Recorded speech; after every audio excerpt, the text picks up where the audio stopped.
여러분 반갑습니다. 오늘도 그레이스 가든에 오신 여러분을 진심으로 환영합니다.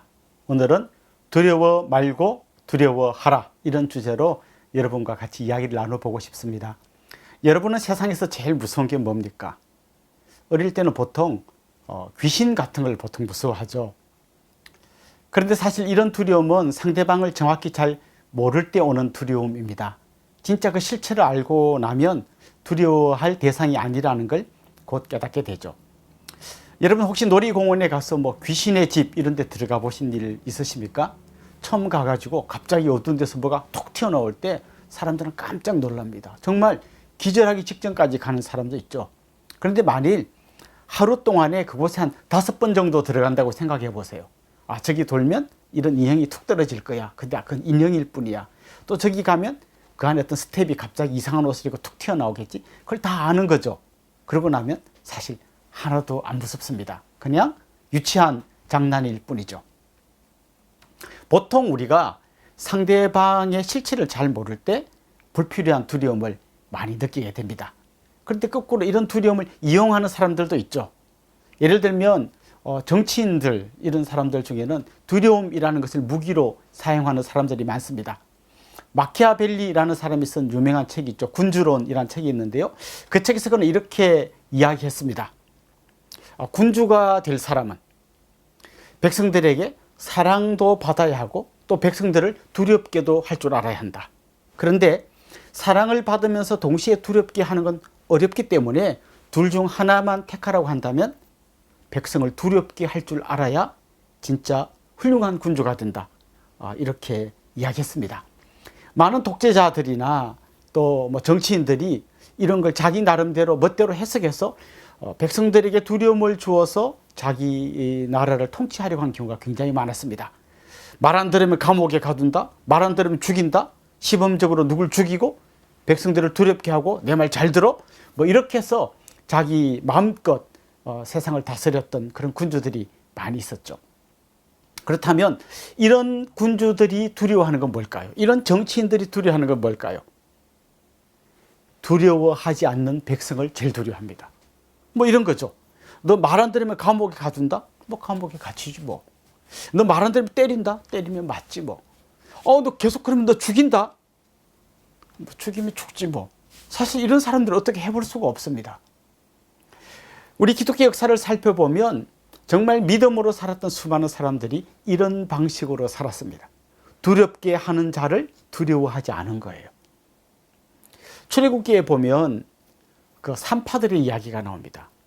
그 이집트의 최고의 권력을 가졌던 바로가 이렇게 명령했죠. 남자아이가 태어나면 이스라엘 백성들 중에서 남자아이가 태어나면 다 죽여라. 그런데 말을 안 듣는 거예요. 그 절대 군주의 말을 안 들으면 자기 목숨이 위태로운데도 그 말을 안 들어요.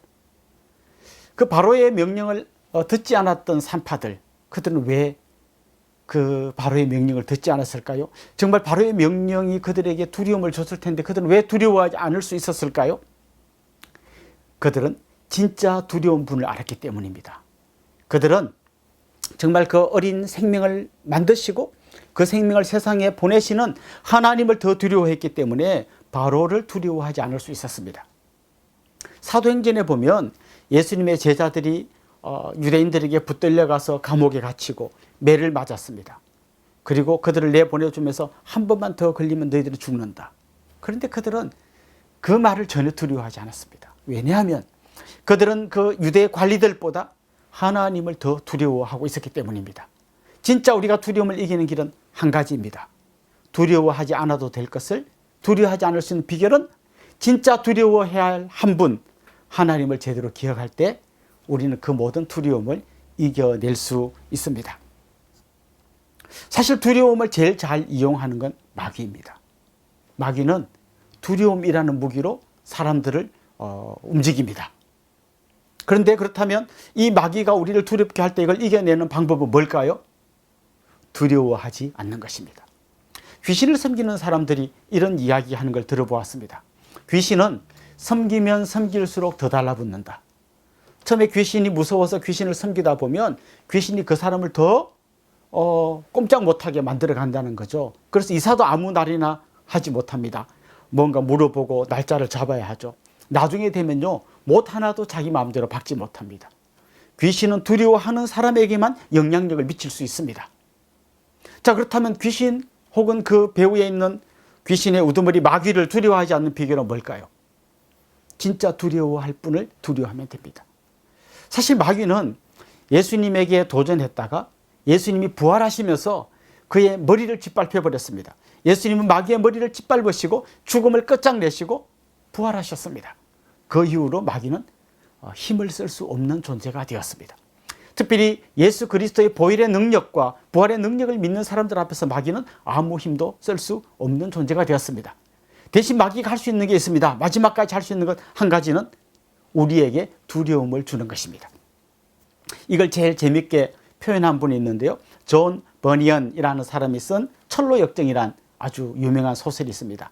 이 소설에 보면 이 순례자였던 크리스찬이라는 주인공이 어느 지역에 딱 갔는데요. 저 앞에 보니까 길 양쪽에 사자 2마리가 어르릉거리면서 침을 흘리고 있는 거예요. 저 길을 반드시 통과해야 되는데 저 사자 때문에 갈 수가 없는 거예요. 그런데 그때 그 문을 지키던 문지기가 알려줍니다. 이 사자는 묶여 있습니다.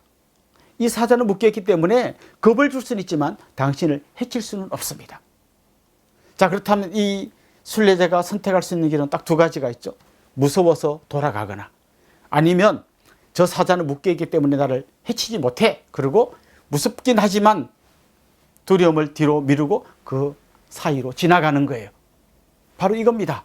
우리가 두려워하지 않을 수 있는 진짜 이유는 저 마귀의 권세를 완전히 밟아버리신 우리의 주님이 나를 도우고 있다는 그 믿음 때문입니다. 그 주님을 경건한 두려움으로 신뢰하고 의지할 때 우리는 모든 두려움을 이겨내고 당당히 승리의 주인공이 될 수 있는 것입니다. 지금 여러분을 두렵게 하는 것은 무엇입니까? 경제적인 문제가 될 수도 있겠고요. 요즘처럼 코로나 이런 것이 우리를 두렵게 할 수도 있을 것입니다.